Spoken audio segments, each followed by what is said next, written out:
Hey, you guys! What up? How y'all doing today? Back again. Welcome to another episode of our podcast. It's nice being here. Slow week. Very slow week. Slow weekend, too. Not a whole lot going on. Some exciting little matchups. Yeah, besides like UFC Singapore this weekend, there's not a whole lot going on this weekend.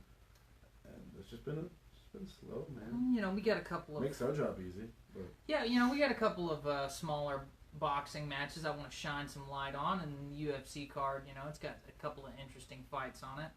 But, yeah, let's dive right into that UFC card real quick. let us begin. It's going to be in Singapore. It's Yeah, it's going to be at the, crack of dawn. Yeah, it's like 8 o'clock in the morning or some crazy, ridiculous. All right, Shit. so where's my page? Oh, come on, Come on, man, get it together. man! You're not the one who did anything setting this up. You're just here. Wow, rude. I would have tried to, but then you would have told me to leave it be. So There we go. All right. So of course, main event is between Donald Cerrone and my internet's being a bitch. It's Donald Cerrone versus Leon Edwards. It's kind of a high risk, low reward fight for Donald Cerrone. Because Leon Edwards is kind of like floating right outside, like the bottom end of the top 15. yeah, And Donald Cerrone, you know, he's fought just about everybody. You know, from Robbie Lawler to Rafael Dos Anjos, Eddie Alvarez, Vincent Henderson. fights like 100 times a week too. Yeah. Every chance he gets, he takes a fight. He's got a busy schedule. Very busy. Now, me personally, like the last fight that we watched with Edwards in it, I just showed the fight between him and Sabata. it was a good fight. You could tell that he was very competent in all the areas that he needs to be, but it just like nothing really like stood out. Nothing wowed me. You know what I mean? He was competent. He was like, that's what I'm saying. He did well with everything. I'm not saying he was bad or anything like that, but just like the way he fought was not the right style, I think, to fight Cerrone. Because to beat Cerrone, you need to pressure him. You need to get in his face and go after it. And the way Edwards fought was very like, kind of like counter style. He was stayed real far back and everything like that. Yeah, he stayed on the outside and was very selective with the shots and the kickboxing, and you know, showed some good grappling chops. You know, he escaped some pretty nasty positions. Yeah, his on the defense ground. was on point though. Like he Yeah. escaped some nasty can't talk today. Sorry, I'm tired. He did. He escaped some nasty submission attempts though. Yeah, this is going to be one of those things where if Edwards wants to beat Cerrone, he's going to have to put a little pressure on Cerrone. Yeah. You know, sitting on the outside and making a kickboxing match of it with Donald Cerrone's not going to go well Not a good for him. idea. He's going to have to put a little bit of pressure on him. And if he wants to be successful in the takedowns, he's going to have to set him up with the strikes. And when you get to striking with Cerrone, it becomes problematic. But he has been, you know, taken apart on the feet before. Jorge Masvidal did it very well. Nate Diaz did it very well. Dos Anjos. Like, it can happen. It's possible. It can happen. It's just he's going to have to put pressure on Cerrone. But you're right, though. He's going to have to set up those takedowns because, like, throwing a naked kick, you can't just throw it out there and expect it to Yeah, hit and every Cerrone's time. got really good wrestling. Very good wrestling. His wrestling has improved leaps and bounds over the year. If you're a stats guy, For years. Donald Cerrone is ahead of him stat-wise all over the board. He's got... But that's he's got about like as many losses as Edwards has got fights. You know? I think Edwards has like 14 wins, and then Cerrone has like 11 losses or something like that. Yeah, you know, it's just there's a huge experience difference here, and you know it's high risk, low reward because Leon Edwards isn't a guy that a lot of people know about. A win isn't going to be astronomical for Cerrone. It's going to give him 2 wins in a row, but it's not like over a name opponent. You know, it's not like beating a Robbie Lawler or somebody like that. Yeah. Now, if Leon Edwards does win, though, yeah, that's going to put him on the map. That's going to skyrocket him. You know, it's a win over a guy like Donald Cerrone is only going to be good for your career. He could get a controversial, like, he got, you know, bullshit kind of decision, and it's still going to be like you have a win over a name fighter. Yeah. A household name. You can hold that up and be like, I did that. Yeah. But, so what do you think? Donald Cerrone. Going with Cerrone? I think he's just a more seasonal, experienced fighter, and I think that's going to get him through that. Because like while Edwards, like we both said, was very competent in every area he needed to be, there wasn't anything that like stood out as to be like, I don't know the right word to say, but it just he didn't seem like. I understand what you're saying. You know, it's Edwards. You know, he's got the fundamental tools. He showed the tools to where it's like, okay, if he fought the right fight, he could probably beat Cerrone. I mean, he's got potential. He definitely does, and but, like we both said, he's a younger fighter. He's just now getting into everything. I don't know if he's going to be able to beat Cerrone, though. I just don't see it. You know, it's... That's my personal opinion, though. If I were to... like, my heart tells me Cerrone, but my brain also tells me Cerrone.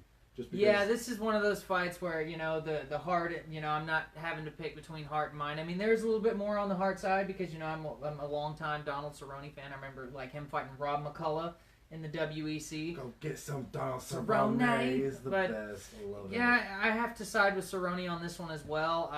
You know, it's not that Edwards doesn't have the skills to win. It's just I'm not sure that his style is a good matchup. Yeah, beneficial for him at least. Yeah, I mean he's got everything he can need. You know, he's a strong grappler. He's a competent kickboxer. He's a lefty. Cerrone's had some problems with lefties.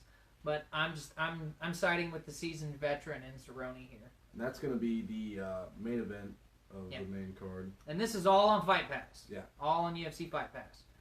At 8 o'clock in the morning. I can hopefully catch half of it before I have to go to work. Yeah. Woohoo! So the co-main event, same kind of story with this one. Open St. Peru versus Tyson Pedro. Tyson Pedro impressed the hell out of me with that. I enjoyed watching him fight. He was gnarly. He's one of these prospects like the Dominic Reyes types of light heavyweight, where we desperately need fresh blood. Light heavyweight it's looking a lot like heavyweight these days, to where there's just shallow. Not a lot of life there. And this is a good matchup for Tyson Pedro because Ovince St. Preux, who he's fighting. He's pretty good everywhere, but there's some clear technical deficiencies in his game. Like if Tyson Pedro plays a smart game and knows, like, has a kind of a system to beat Ovince St. Preux going in there, he'll probably win. Where Pedro will get surprised by St. Preux here, at least from my analysis of this fight, is Pedro can be a little, you know, he kind of brings his strikes back a little bit slow, and his wrestling defense isn't the best. You know, he is a bit hittable, you know, but he's got a good chin, and he's competent on the ground. That Kimura that he hit against Safarov was beautiful. It was sick. You know, I have to side with Pedro on this one, and it's not a knock on St. Preux. You know, St. Preux's. He's got submission skills. He hits that Von Flue choke. Yeah. Which you don't really see too many of them, but he's got a knack for it. So I see where Pedro will succeed in this fight is where guys have succeeded against St. Preux, very similar to what Jimmy Manoa did. Pressure him, get him against the fence, and kind of tee off on him. And we've seen Tyson Pedro do that very well. Kind of his specialty. Yeah, so I'm going with Tyson Pedro here. I'm doing the same with that one. And all of his wins are by stoppage, so I'm going to say it's going to be an exciting fight regardless. Yeah, this has a fight of the night potential right here. Yeah, both the co-main and the main event, both are going to be super fun. I'm excited for both of them. Main event, I'm a little worried about as far as just like the less experienced guy kind of getting in the awe of the moment, fighting a guy like Cerrone, and Cerrone knowing it's a high risk, low reward, not wanting to take chances kind of thing. You know, it has the potential to be kind of.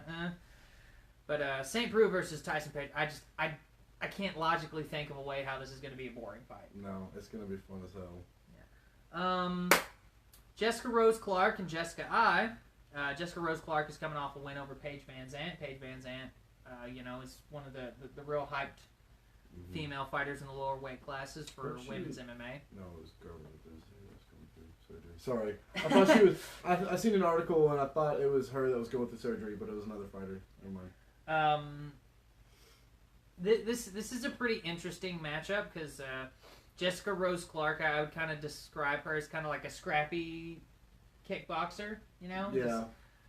That's a good analogy of it. She is very scrappy. Competent, but in the women's MMA side, there's still some areas in the game where you can have clear deficiencies, but you can make up for it with grit and just that kind of scrappiness. They're a little wild, man. They get down. Yeah, they don't give a shit. And Jessica Ai she's the more seasoned fighter, not by much, but she's been around for a little while. She's got the more higher level competition. She's fought the Alexis Davis's, Sarah Kaufman's, Misha Tate's of the division, where the most high caliber person on Jessica Rose Clark's record. I mean, let's take a look real quick.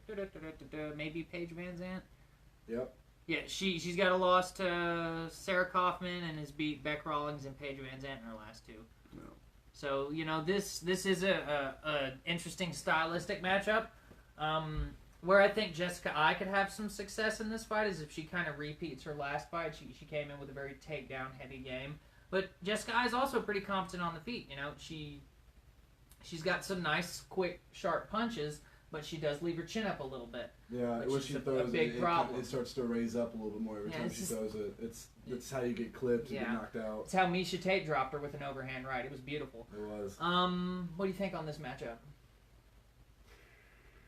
I'm gonna go with Jessica Ai. If she can take it to the ground and keep it there, I feel like she'll win pretty decisively through that. But if she stays and tries to strike with her, if she doesn't keep her chin down when she's throwing punches, she might be able to. So I'm gonna go with Jessica Ai just because of stylistic matchups. But it would be interesting to see Jessica Rose Clark win. Yeah, I'm gonna go with Jessica Rose Clark just because you picked Jessica Ai. Heard. Devil's advocate. I like it. Plus, I've been kind of going with the seasoned fighters, except the Open St. Peru and Tyson Pedro fight. It's because I like Tyson Pedro. He's dope. But other than that, I usually pick the season more not talented. More proven. Yeah, one that's been through fire a couple times. Yeah. And that really is that. No, we got one more fight on the. I just want to nitpick on some undercard stuff, but yeah, Jing Liang and Dachi Abe. This is kind of like a nice scrapper to open up the card with. They're hoping that this will be like some swanging and banging, them throwing them bungalows. And it's welterweight, so usually they have some pretty decent. But I have kind of a bone to pick with this because you see Ji Liang. I hope I'm not butchering that. He's opening up the main card, but the guy who beat him, because you remember he lost his last fight. He got out wrestled and kind of out kickboxed by I'd have to see it again. Jake Matthews, who was on the prelim card. I mean, it's all on Fight Pass, but it's like you just beat the guy and you're. Yeah, it's weird. It don't make no damn sense. Yeah, it's the style thing. They're like Li Ji Liang has that kind of just I'll kind of stand right in front of you. Or maybe I'm fucking this up, but I'm pretty sure that guy does not sound familiar to me at all. I think he's a new face. Yeah, he lost to Jake Matthews in his last fight. Yeah, right. I'm thinking of the right guy. Yeah, UFC 221. Yeah, so it's weird to see the guy that beat you on the lower card. Yeah, it's. Do they make less money on the prelim card than if you're on the main card? I think it's more contractual. It depends, but Ishihara and Yan should be a fun fight. Yeah, there's only 4 fights on the main card, not a whole lot. It's on a super Matt card. Schnell is a flyweight prospect. It's worth looking at. I don't know a whole lot of these guys. I'm sorry, there's a lot of new faces coming in. They're recruiting a lot of people and they're trying to build up a talent pool. And yeah, this is very much centered for like the kind of undermarketed fighters. Plus, it looks like they have a lot of bantamweight, featherweight, welterweight, women's strawweight. Yeah, it's a lot of the smaller guys on there. Women's flyweight. They got a lot of Filipino fighters on this card. Well, it's in Singapore. They're gonna bring the. I figured as much, but that's probably why we don't know as many of them. Yeah, we don't get showed a lot of stuff up here in the States. They only show us, a few things. We don't get to see too much stuff like that. All right, but we're not gonna nitpick on this card too much. There's not a lot of high-profile fights. Yeah, there's not a whole lot of meat to this bone. You know what I'm saying? Yeah, I'll watch it though. Yeah, I'm gonna check it out. I probably won't be awake at 8 o'clock in the morning to watch the actual card. Come over after I get off work tomorrow night, and we can watch the whole thing, and we can fast forward. There you go. And if you guys do Fight Pass, check it out if you guys want to watch it. If not, nobody missed weight. Yeah, I seen that. Nobody missed weight. They even made an article about that. It made me chuckle because they've had such a problem with that when everybody does make weight, they're like, "Whoa, yes, finally!" And it's, all right, so we're going to move on to a little boxing talk real quick. I know some of y'all probably won't care as much, but I don't care that you don't care. What he said. All right, so Clarissa Shields. Yeah, there's been a lot of matches that are gotten announced. See, and this is the kind of thing is where it's like the people who are going to watch us, you guys sitting there on your couch or at work, fucking off, not doing anything, not doing what you're supposed to, or just having a lazy day, or scrolling past and just so happen to want to watch us. We're trying to, like, open your eyes up to, like, the little fights that maybe if we hadn't mentioned it to you, they wouldn't have watched. Yeah. We're trying to connect that casual fan to the hardcore base. We're trying to bridge that gap for you, ladies and gents. Is it making sense? Making sense? All right, cool. So, Clarissa Shields, two-time Olympian. I mean, as decorated of a female boxer as I can think of. Yeah, if I was in any kind of fight organization, they're like, "Oh yeah, your next opponent was an Olympian." I'm like, "Nah, I'm good. I'm good. Thanks though." Well, it's let's see, vacant IBF and WBA women's super middleweight titles. Or no, wait. She's moving down to 160, so yeah. She already had 2 titles at super middleweight. She's moving down to 160 to take for the IBF and WBA titles, and she's fighting junior middleweight champion Gabriels. What's her first name? Tell me her name. She says Gabriels. Doesn't say. Oh, Hannah Gabriels. So this is going to be on Showtime tonight. It says on badlefthook.com. You can find it, on Showtime. It says their time zone 10 p.m. So for us it's like 9. Yeah. East Coast. I'm not going to do the math for you. You're adults. Between like 8 and 10, check out Showtime. It'll probably be on your local listings. It'll tell you what time it's going to be. And they want to see Shields win so that she can fight Christina Hammer. I like that name. Hammer. She's 22-0, 10 knockouts, WBC, WBO middleweight champ, fighting Tori Nelson in the co-main event, 17-1 or 17-1-3, 2 KOs.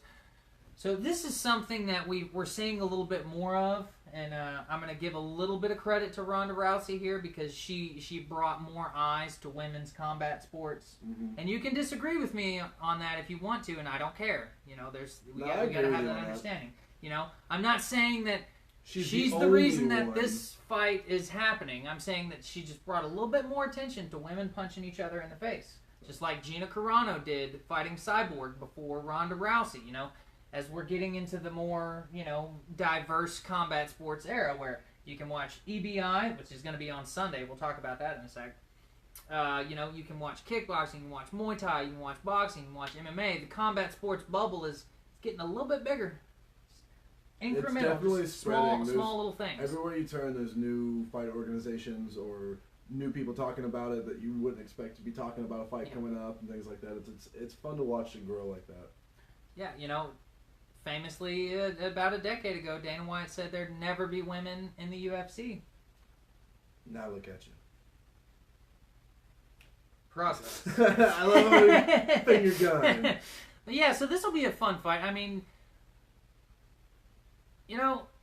if you're turned off by women fighting, then don't watch it.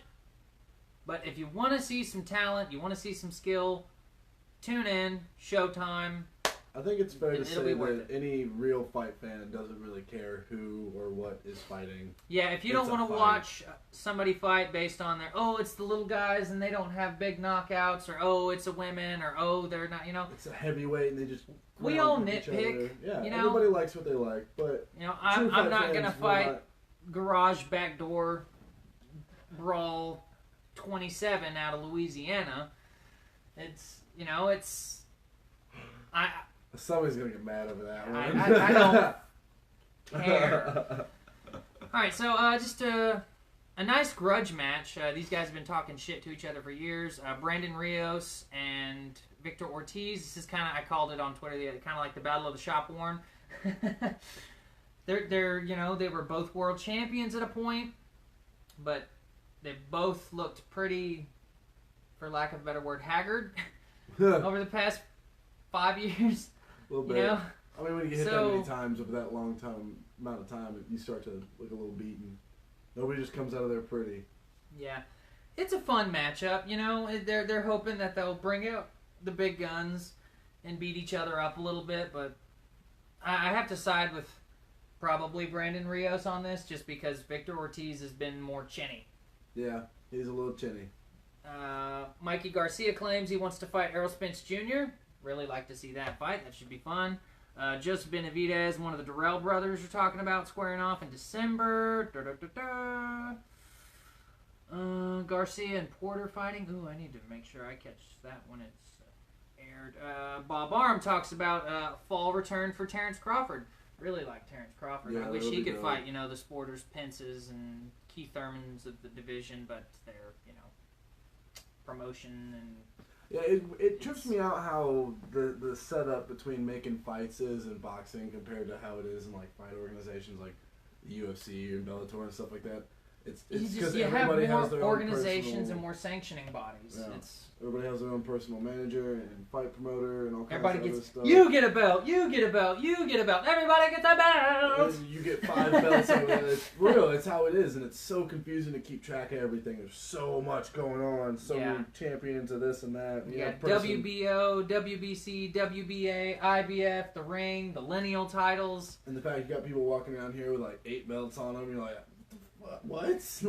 I like guys like a Gennady Golovkin. He's like, I bring big draw on my show. Look, I have 4 belts. And we watching them highlights. And yeah, his last fight, man, that was a good fight. I enjoyed that. I can't wait for the Canelo Triple G rematch. We're gonna do a big deep dive on that fight when it gets closer. Yeah, I'm gonna have to do my homework so I can put in a little bit more input on that because, like we all know, Shall teach you, my son. I'm not very well versed in the boxing world as I am in the. All right, so.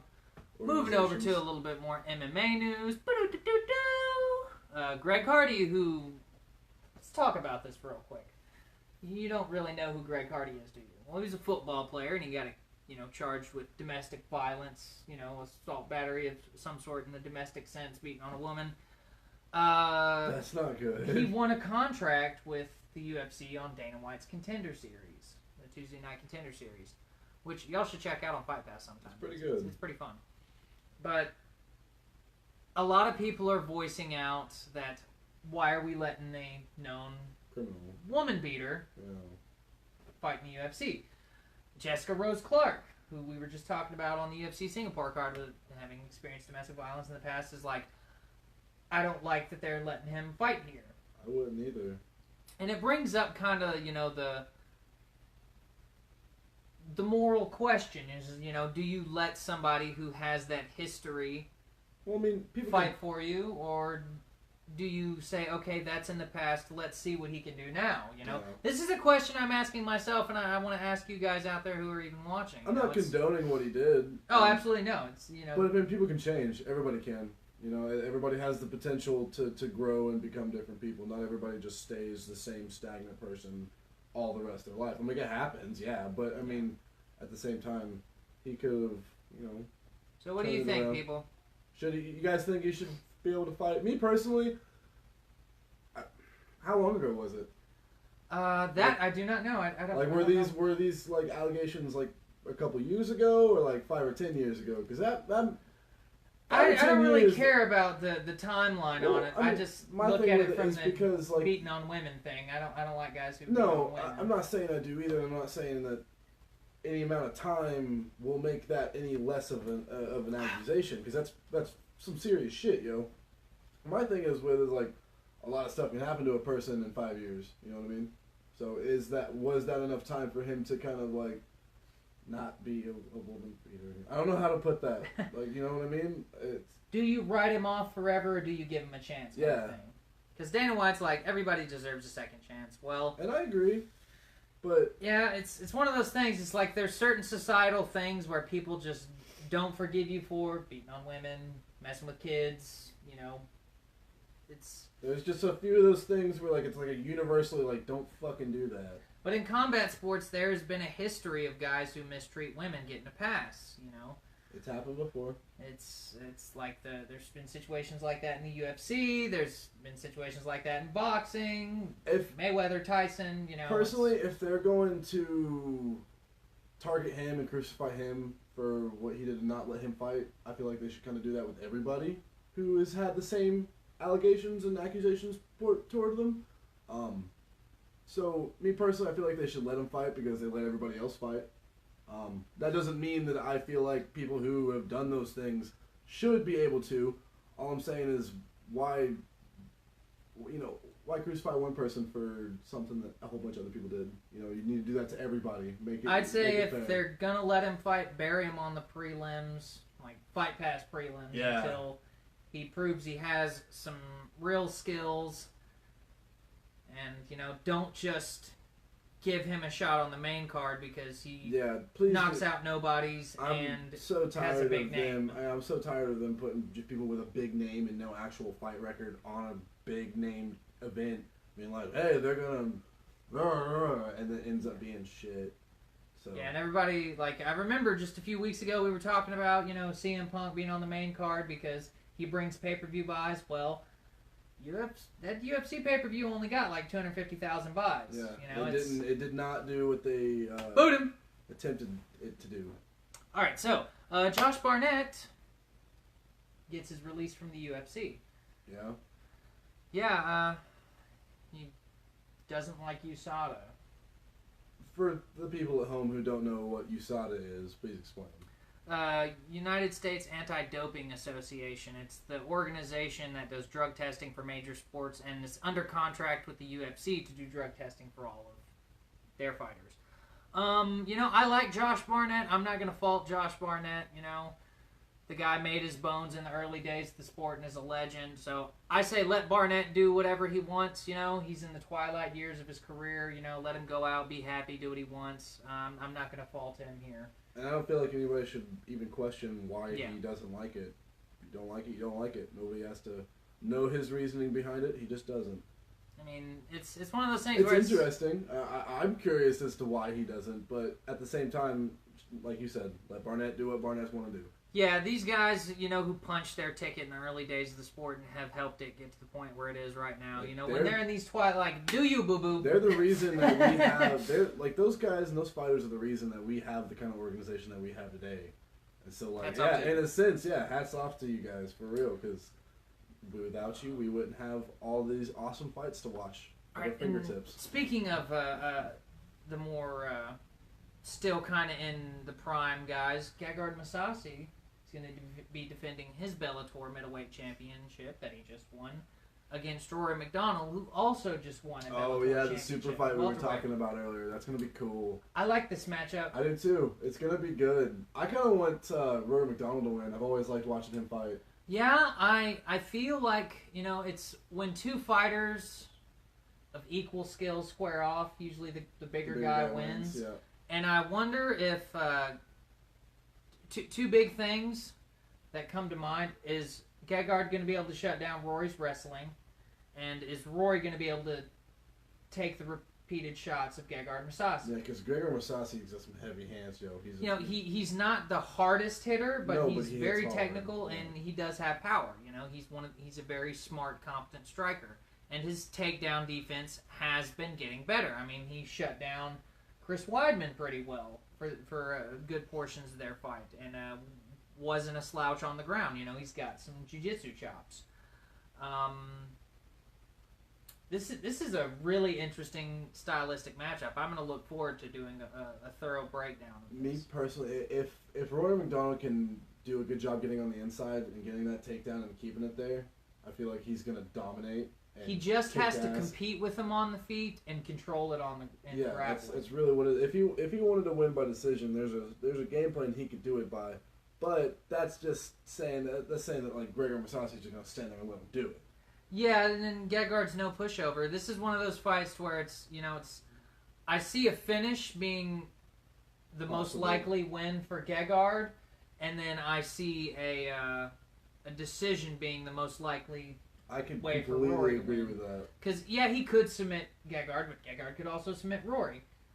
Rory could TKO Gegard or knock him out, but so could Gegard. Yeah. I think the most likely, you know, if you're going to get a finish on Rory's end is, you know, some ground and pound. Maybe catch him with a strike on the feet, take him down, ground and pound him, maybe secure a choke, you know. I just, the likelihood of a finish for Rory just seems less plausible than a finish for Gegard. No, I agree with that. And I'd say it's impossible, but... It's plausible. Yeah. Different. Now, regardless, I say this all the time, regardless of who wins the fight, it's going to be an exciting We're going to be one. watching. Boom! Alright, so, in other news... Don't you ever... Alright, there was one other thing I wanted to talk about on this particular page. I'm just trying to remember what it was. Forgive us. Fuck. What was the other thing? Oh, let's talk about the, just ever so briefly, Rampage, Vanderlei 4 getting booked for September 29th. Alright, look. Okay. This is a Legends League fight. And when I say Legends League, here's a explanation. They fought in Pride. Like, that's what he means. It is too clearly past their prime, best days behind them, Twilight Zone kind of thing. Where I'm gonna still watch that shit. It's cool. Purely for the name value, for the name recognition, for the fact that there is an already built-in storyline here. Yeah, like they don't have to. It's not gonna do anything to their. You're not gonna see these guys fighting for world titles. No. You know, it's just one of those things where like y'all want to fight again, and they're just both like. Yeah, I still don't like him. You know. Yeah. Fuck it, why not? I'll punch him. Yeah. I'm excited for it though, just because I love watching Vanderlei Silva fight. But that's just me personally. I'm not excited to see them in their like.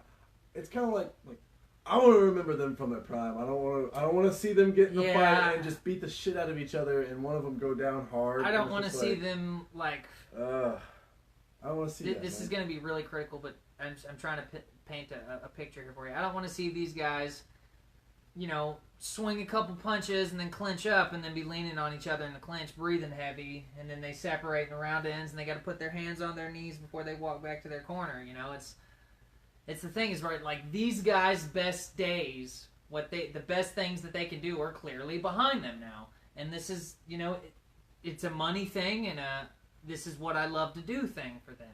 It's definitely, it reminds me of Pride a little bit, how they used to do like the fantasy fights and just fights for fun. Yeah, this is kind of like the freak show match. For the shits and giggles of it. This is the Legends League fight, you know. Both these guys cool. built the sport up, so, you know, I'm not going to tell them Plus, it's going to retire, but it's going to make everybody who used to watch UFC from back in the day kind of stopped watching it. Because there's a lot of people out there who are like, oh, I don't like the new fighter, just gotten This will kind of bring some of them older people back and be like, oh, shit, Rampage and Vanderlei are fighting, let's do this. And I feel like it's going to bring a lot of older eyes and a lot of new cats to it, too.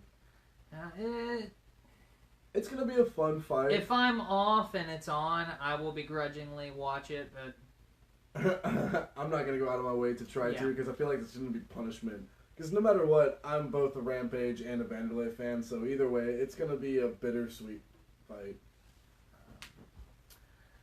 All right, so next piece of news, yo. That's really all we have today for you guys. Yeah, you know, it's a pretty slow week. There's a boxing match that I'm gonna pull up because I almost forgot about it. It's on HBO Saturday. Miguel Berchelt, I do believe I'm pronouncing that right. Had some good wins over Takashi Mora and Francisco Vargas. It's gonna be HBO Saturday night, somewhere around like 9-10 p.m. He's an interesting cat. You know, he's had those 2 really good wins. And I think he's like 33-1, bunch of knockouts. I'll tune in if I can. Like I said, HBO. You'll want to tune that, check that out. And then there's, or it might be on ESPN. Shit, I'm gonna have to go back real quick. Sorry guys, normally he has this all together real well. His shit's everywhere today. And where did you contribute? Kyle. Where did you contribute? Come on now. But you know, just. If you're interested in the fight, it being HBO, maybe ESPN, Miguel Berchelt, and I look at Bad Left Hook, and then I also have a boxing schedule saved up. Let me see if Sheer Dog has it. Here we go. If we ever put music in the intro of our thing, that's what it's gonna be. Just you go do do do do do do. Wow. Sheer Dog doesn't even have it listed. It's got ESPN for the 30th to the 14th. Yeah, just follow me on Twitter, Facebook, all that jazz, and I will direct you to the fight if you are interested in watching it. But find the name, Miguel Burchell. HBO, ESPN, one of those. Miguel Burchelt. Yeah. And besides that, EBI thing, I don't know. Oh yeah, the EBI. Let me pull that up. Which, for all of you who don't know, Eddie Bravo Invitational, Brazilian Jiu-Jitsu. It's a submission-only competition, kind of like a tournament bracket style. It's if you're a fan of jiu-jitsu, it's like watching Got no spread. Man, I'm telling you, it's like watching intense chess. It's amazing. It's just fantastic. I love it. There's been a couple times where my knees hurt watching those, from people getting heel hooks and knee bars and all kinds of shit. This is why we need a tech guy. Man, I'm telling you, because we could be BSing while tech guy looks up some stuff. Hey, if anybody is interested and nobody has anything else to do on we Wednesdays won't pay or you. Thursdays, Just yeah, we can't pay you anything. Don't expect that shit. But if you want to come help us out, you're more than welcome to. Put in your input, Trying to find the gall darn fracking fucking really thing for this week. Man, you want to try and do this shit? Yo, that was so loud up in my... This couch is too small for you to be yelling like that. Calm down. I don't see you setting up the tripod and pulling up the stuff on the computer. All you gotta do is bounce off me when I say shit. Oh, wow. Okay. All right, hold up. I know there's the damn thing on Saturday. Technical error, guys, but no, there's gonna be a Eddie Bravo Invitational. Explain a little bit more into the Eddie Bravo Invitational. Be useful. Wow, so rude. I don't even know why I put up with your ass. But anywho, there's gonna be an Eddie Bravo Invitational this weekend. I can't remember exactly what number it is. There's been a few. That's what I'm trying to find out. What are you? Talk about the premise for it, bro. You were looking up craft beer. I was like, what are you doing? I was so confused. But the premise of it basically is you have a bracket system. Normally it has about, 10 fighters on like each little bracket that they have. And they do different weight classes just like, your average fight organization does. But there's a beginning bracket and then a second one in the semifinal and then finals. And so some guys end up having to fight like 3 people in one night, but it's all submission. It's no gi, and they usually have 12-minute rounds or something. It's a 10-minute opening match, yeah. And then they go into overtime, which they do escapes from. You can choose from like back take or spider web guard, different things like that, and then you have to try to escape it. So there's all kinds of different ways you can win, but some of the most exciting Brazilian Jiu-Jitsu matches you will ever see. Craftiest people. It is a submission-only format. People from Gracie Jiu-Jitsu, 10th Planet Jiu-Jitsu, which was created by Eddie Bravo and spread all over the planet. It's awesome. But so if you guys do get a chance to check that out, go to UFC.com. I'm sure they're going to have some kind of listing on it. Tell you where, when, and where you can watch it. I'm going to get this pulled up, goddammit. This is pissing me off now. I don't like the not... It's actually really weird to watch the EBIs when you're so used to watching, like, MMA, because with MMA grappling, it's not that it's not very technical, it's not that it's not at a very high class, but... It's very much like... They're only using the basics of it, you know what I'm saying? Because they're using the basics of so many other styles and so many other types of martial arts in MMA. But when you have a chance to do nothing but jiu-jitsu, it's like watching like a taekwondo fighter who's done nothing but taekwondo. Like, he can do incredible, crazy flips and stuff like that. It's the same kind of premise with the only BJJ competitions. It is so intricate and so technical. It's incredible to watch. Like watching 2 anacondas fight. It's like Joe Rogan said, it's like, if you got in a fight with me, I could kill you. Yeah, so Eddie Bravo Invitational, number 16, female bantamweights. It's going to be Sunday, June 24th, 8 p.m. That's Eastern time, so that'll be, what is that? What time did you say? 8 p.m. Eastern. Would be at 7 for us? Yeah, it'll be about 7 o'clock. So if you're interested and just like, hey, maybe I'll check this out, something like that, just dip your toe in a little bit. You see some incredible stuff. Like the feats of athleticism is intense in some of these competitions that they have. Like some of these guys do insane and the skill stuff. is just, the flips, the jump, like how they pass guard and how they do different things to like they make up different guard techniques that I haven't even heard of. It's new stuff all the time, like Hindu control and spider guard and like just all kinds of insane shit you've never seen. De La Riva, the reverse De La Riva, which is more old school, but it's just what it's going to do is it's going to expose you to different things in jiu-jitsu, because a lot of you guys, your base knowledge might be only what you see in the UFC that's jiu-jitsu. Well, you watch the ADCC or the Eddie Bravo Invitational or Meta Morris or the Submission Underground. Is it? Yeah. I thought so. Abu Dhabi. Yeah, okay. I thought so, man. Yo, like I said, I'm exhausted. I'm sorry. Continue. But, I personally, I watch where it's all thrown together in MMA, and then I watch professional Muay Thai, I watch kickboxing, I watch boxing, I watch jiu-jitsu, I watch where it's all brought together, and then the individual aspects of it, because watching these individual parts makes you better understand the components for success and failure when it's all thrown together in It's MMA. almost like watching them in more of their refined forms, you know what I'm saying? Yeah, they're only crafting that style. You're not going to see some of the highest levels of Brazilian Jiu-Jitsu, or Jiu-Jitsu in general, in the UFC as regularly as you see a guy throw a jab, It's just, you only see a spinning heel kick so often. Most of the time, it's like I said before, they kind of teach you the basics of everything. You learn a little bit of each style, because to dip in that deeply to every single style would take years. Yeah, and for me, I started out as a big boxing head. And then I started watching the WEC that led me to the UFC, that led me to a gym in Tyler, Texas, where I took a Thai kickboxing class and a basics of MMA class. It showed me a little jiu-jitsu, showed me a little judo, and then I started jiu-jitsu out there at Revolution, BJJ, and MMA. Mm-hmm. And so I've kind of done a little Aikido, Hapkido, Taekwondo with Ryan, with you. A little wrestling. I've dabbled my toes in the basics and the fundamentals of a little bit of everything, and then I've watched thousands of hours of fights. Thousands. And if you think I'm joking, thousands. I'm not. Which, in a sense, Kyle, like that, I guess I have the same mentality with that.